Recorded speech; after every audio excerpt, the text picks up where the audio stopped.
Bonjour mes amis, Shavua Tov. Donc on entame cette semaine le 5e chapitre de Mishlei.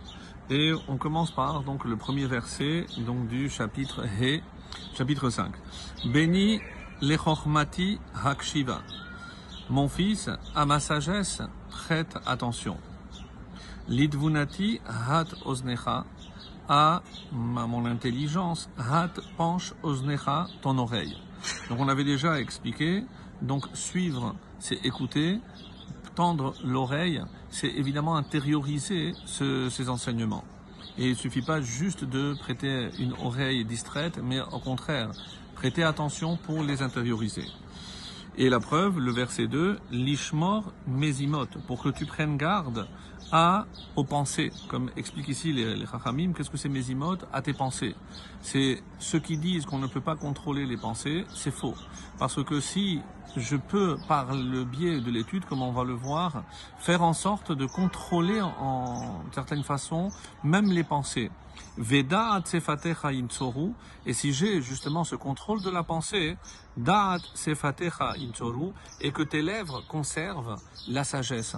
Autrement dit, par rapport à l'utilisation que je vais faire des lèvres, par exemple, le Ibn Ezra explique ici comment je peux conserver cette sagesse. Be'esek halimud, il explique, c'est précisément en m'occupant de l'étude. Parce que et c'est, comme vous le savez, même la répétition, la révision d'une chose, c'est comme ça qu'elle va être ancrée en nous. Et l'utilisation, c'est plus je vais étudier quelque chose, plus je vais l'intérioriser. Ki nofet titofna sifte zara. Alors ici, évidemment, je vais choisir des commentaires pour pouvoir traduire, et ensuite je vais donner quelques explications supplémentaires. Car nofet titofna sifte zara. Les lèvres Zara, de la femme étrangère, pour traduire d'une première façon, distille, nofet titofna, c'est comme des gouttes. Donc distille, nofet, c'est quelque chose de doux, comme le miel. C'est comme ça qu'on donnera cette explication, car les lèvres de l'étrangère distillent du miel.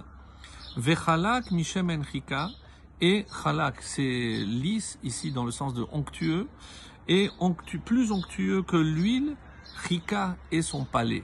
Le palais donc dans la bouche. Alors, de quoi comment les Chachamim vont expliquer cette phrase? Ici, certains vont dire, c'est la femme adultère. Pourquoi? Parce que une femme donc va jouer de la séduction pour nous entraîner à fauter. Et donc elle va utiliser le miel, donc pour appâter, comme expliquent certains commentateurs, le pêcheur utilise des appâts pour justement attirer les poissons. Et d'une certaine façon, on va expliquer aussi que au début, le mâle, ici certains vont expliquer qu'il s'agit, le Gaon de Vilna par exemple dira, de qui il s'agit, qui est en train de nous séduire, c'est le Yetzer Hara. Le Yetzer Hara, et c'est pour ça qu'il va nous faire apparaître la faute comme quelque chose de doux. Et au début, donc on a un intérêt, on a un plaisir à faire cette faute. Et il fait allusion à ce que le roi Salomon dans Mishlei dira plus loin, Maim genuvim imtaku. Les goûts des eaux volées est douce.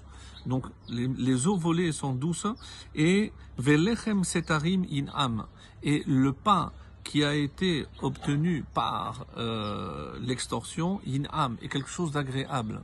Et nous savons que dans le langage des Chachamim, le pain, comme on l'a vu dans la Torah, fait aussi souvent allusion à la femme interdite. Donc ici c'est une femme adultère, parce que comme une femme aller avec une femme adultère, au début je vais penser au plaisir, mais il est clair que à la suite, comme on va le voir par la suite, donc c'est évidemment va nous entraîner à la mort, comme le dira le verset lui-même. Le Maharal dira, qu'est-ce que c'est Isha Zara? Isha Zara, c'est quand Dieu a créé la matière, il y a la matière de laquelle je peux faire une bonne utilisation. Il dira ça, c'est le Chomer Ra. Et il y a aussi, donc par rapport à la femme aussi qui est comparée à la matière, et le Chomer Tov. Donc ici on dira Isha Zara pour parler d'une mauvaise matière. Et quand il veut dire le Chomer Tov, donc la bonne matière, on dira Eshet Ra'il, et ce sera la conclusion d'ailleurs de tout le livre de Mishlei. Ve'acharita mara kala'ana. Donc, mais à la fin, elle est amère comme l'absinthe. Chada kecherev piyot, elle est acérée, perçante, comme une épée, piyot, à deux bouches littéralement, à double tranchant. C'est-à-dire un langage que je crois comprendre, un langage qui est caché. He ragle hayordot mavet, ses pieds, donc Yordot, descendent vers la mort, Sheol Tseadeha Yitmochu, et ses pas touchent ou aboutissent au Sheol, donc à l'enfer en quelque sorte. Orach Chayim Pen Tefales, la route de la vie, elle ne te redresse pas. Ici, c'est aussi par rapport à la traduction.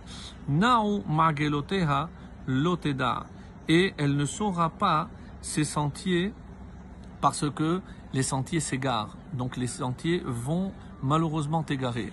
Tu crois suivre une voie, mais finalement tu t'attends à arriver quelque part et tu te rends compte que c'est pas du tout la destination à laquelle tu voulais arriver. Autrement dit, le Yetzer Hara, c'est comme ça qu'il agit, comparé ici à la femme étrangère. Et enfin, pour terminer aussi sur une autre explication, c'est le Radak qui parlera d'autres sagesses, parce que comme la Avodah Zara, c'est imaginer que je peux trouver la science, la sagesse ailleurs que dans la Torah. Et c'est finalement pour me rendre compte que tout était dans la Torah. Très très bonne journée et Shavuot Tov.